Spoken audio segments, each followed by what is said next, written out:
రఫీదా ముస్తఫా తీవ్ర ఆగ్రహం వ్యక్తం చేశారు. కాంగ్రెస్ ప్రజాపాలనను ఇరికాటంలో పెట్టేందుకు బీఆర్ఎస్ నగరాధ్యక్షులు పగడాల నాగరాజు చేస్తున్న దుష్ప్రచారమని తీవ్ర స్థాయిలో ధ్వజమెత్తారు. ఖమ్మంలో బీఆర్ఎస్ నాయకుల అవినీతి అక్రమాల చరిత్ర బాగోతాలు ప్రజలకు తెలుసునని ముస్తఫా అన్నారు. ఇక 57వ డివిజన్లో తాము ఇంచు స్థలం ఆక్రమించినట్లు నిరూపిస్తే రాజకీయ సన్యాసం చేస్తామంటున్న కాంగ్రెస్ నేత ముస్తఫాతో మా ఖమ్మం ప్రతినిధి ఉపేందర్ ఫేస్ టు ఫేస్. భూ కబ్జా ఆరోపణలు తీవ్ర దుమారంపై 50వ డివిజన్ లో భూ కబ్జా ఆరోపణల్ని తీవ్రంగా ఖండిస్తూ ఆ ప్రాంత కార్పొరేటర్ కి సంబంధించినటువంటి రఫీదా ముస్తఫా ప్రస్తుతం తీవ్ర ఆగ్రహం వ్యక్తం చేస్తున్నారు. అక్కడిక్కడ ఎటువంటి అరాచకాలు కబ్జాలు జరగలేదు, కేవలం భూ కబ్జాలకు పాల్పడిన వారికి తిరిగి మాపై దుష్ప్రచారం చేస్తారని చెప్పేసి కూడా తీవ్ర స్థాయిలో మండిపడుతున్న నేపథ్యంలో అసలు ఇక్కడ ఏం జరుగుతుందని వివరాలు తెలుసుకుందాం. మనతో పాటు అక్కడ ఉన్నటువంటి రఫీదా ముస్తఫా మనతో పాటు ఉన్నారు, యువజన కాంగ్రెస్ రాష్ట్ర నాయకులు. ముస్తఫా గారు, ఏం జరుగుతుంది అసలు రమణగుట్టలో భూ కబ్జా ఆరోపణలు మీరు ఎలా చూస్తున్నారు? మీరు ఒకటండి, ఇక్కడ మీరు చూస్తా ఉన్నారు, ఇక్కడ ఎక్కడైనా కబ్జాలకు అవకాశం ఎక్కడ ఉందండి? ఈ గుట్టలు రాళ్ళు ఈయనే కబ్జాలు చేసింది.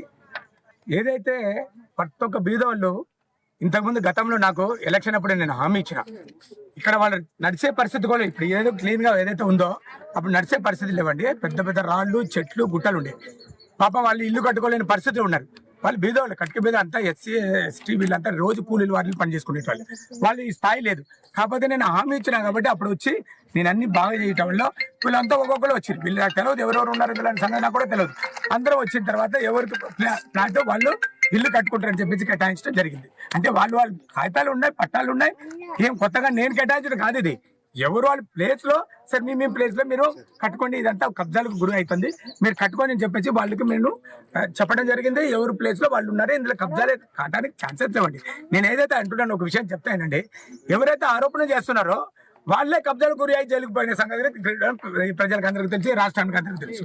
ఇంకొక విషయం ఏంటంటే, ప్రస్తుతం నువ్వు నీ అనుచరులు ఉంచిన ఇల్లు కబ్జా ఇల్లు, ఇక్కడ అపార్ట్మెంట్ కబ్జా అపార్ట్మెంట్, ఇక్కడ ఈ స్థాయిలో ఎక్కడైతే ఉందో ఏమండి అమ్ముకోవడానికి.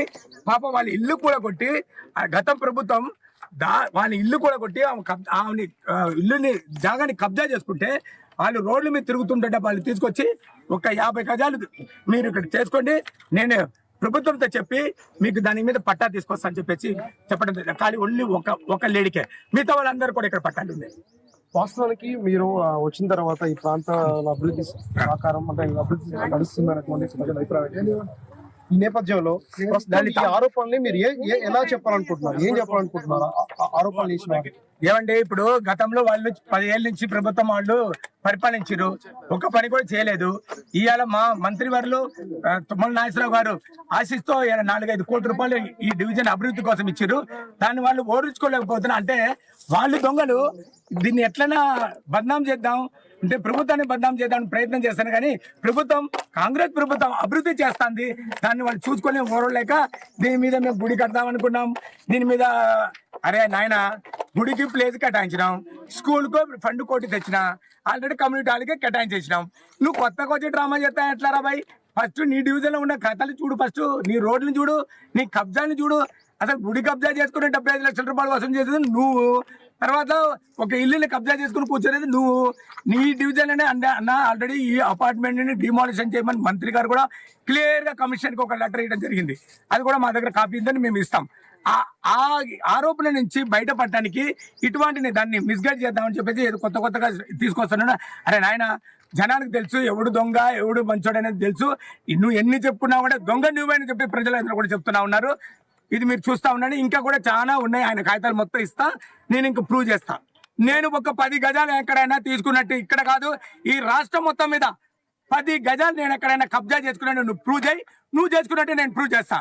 రాజకీయం నేను సన్యాసం తీసుకుంటా, నేను రాసిస్తా. ఇవాళ నేను నా భార్యనే రాజీనామా చేపిస్తా. ప్రూవ్ చేయి.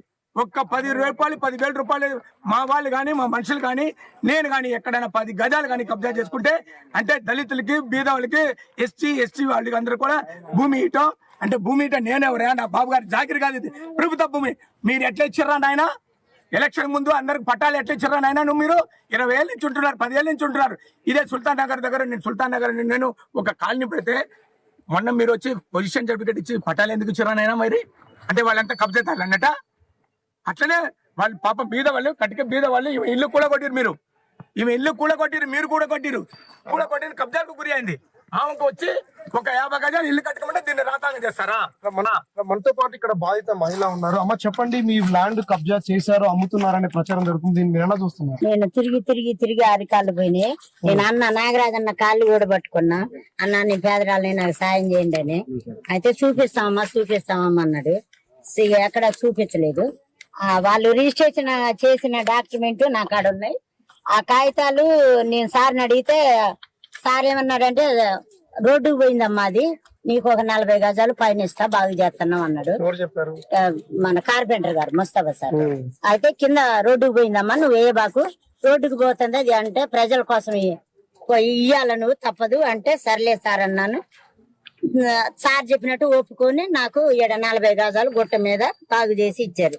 ఇగో ఇది సార్ వాళ్ళు నాకు ఇచ్చిన రిజిస్ట్రేషన్. సీన్ గారు వాళ్ళు అన్నయ్య ఆధీనంలోనే పోయింది, నాగరాజు అన్నయ్య ఆధీనంలోనే. కబ్జా ఎవరు చేయలేదు. కబ్జా ఎవరు ఏం చేసింది ఏమి లేదు. నాకు ఇస్తానన్నాడు. ఆడ రోడ్డుకు పోయిందమ్మా, అది ప్రజల కోసం ఇయ్యాలన్నాడు. సర్లే సార్ మీరు చెప్పినట్టు వింటానన్నా. నాగరాజు అన్న ఇల్లు నాకు వాళ్ళందరికీ ఇచ్చారు ఇల్లులు, కాకపోతే నాకు రిజిస్ట్రేషన్ చేసి ఇచ్చిండు. మొత్తానికి ఖమ్మంకి సంబంధించిన రమణగుట్ట 50వ డివిజన్ లో గుట్ట పై ప్రాంతంలో మనం ఇక్కడ ఇదే ప్రాంతానికి సంబంధించి గత 2 రోజులుగా తీవ్రమైనటువంటి దుమారం లేపుతా ఉంది. ఖమ్మం నగరంలో గత పాలకవర్గం బీఆర్ఎస్ చేసినటువంటి అవినీతి అక్రమాలు తిరిగి కాంగ్రెస్ హయాంలో జరుగుతున్న ఆరోపణల్ని లోకల్ కాంగ్రెస్ ముస్తాఫా తీవ్ర స్థాయిలో తిప్పికొట్టారు. ఇది ఎట్టి పరిస్థితుల్లో ఇంచు భూమి కూడా ఎవరిది కూడా ఆక్రమించుకోలేదు. ఇది కేవలం పేదలకు చెందినటువంటి భూమి, పేదల కోసమే ఎవరికి మిస్ అవుతున్నాయి అందరికి కూడా మేము సరిచేసి ఇస్తున్నాం తప్ప ఎవరి దగ్గర రూపాయలు కలెక్షన్ చేయలేదు. తీవ్ర స్థాయి కూడా కాంగ్రెస్ ముస్తాఫా తీవ్ర ఆగ్రహం చేస్తున్నారు. బీఆర్ఎస్ నేతలు చేసినటువంటి అక్రమాలు ఖమ్మంలో చాలా ఉన్నాయి. నేను ప్రతి సవాల్ చేస్తా ఉన్నాను, దమ్ముంటే ఎవరు ఎక్కడ కబ్జాలు చేస్తారో ఖమ్మం జిల్లా ప్రజలకు తెలుసు అని చెప్పేసి మరో సవాల్ చేస్తున్న నేపథ్యం కనబడుతుంది. ఏదేమైనా గత 2 రోజులుగా వస్తున్నటువంటి భూ కబ్జా ఆరోపణలకు సంబంధించి ఖమ్మంలో ప్రస్తుతం ప్రకంపనలు సృష్టిస్తా ఉన్నాయి. ఖమ్మం కేంద్రంగా ఉన్నటువంటి ఈ బీఆర్ఎస్ నేతల యొక్క ఆరోపణలు సరైనవి కావు, ప్రజలందరూ నమ్మాలని చెప్పేసి కూడా కాంగ్రెస్ నేతలు మరోవైపున సమాధానం చెప్తున్న నేపథ్యం కనబడుతుంది. ఖమ్మంలో తాజా పరిస్థితి కెమెరా పర్సన్ బాబుతో ఉపేందర్, ANN న్యూస్, ఖమ్మం రమణగుట్ట ప్రాంతం నుండి.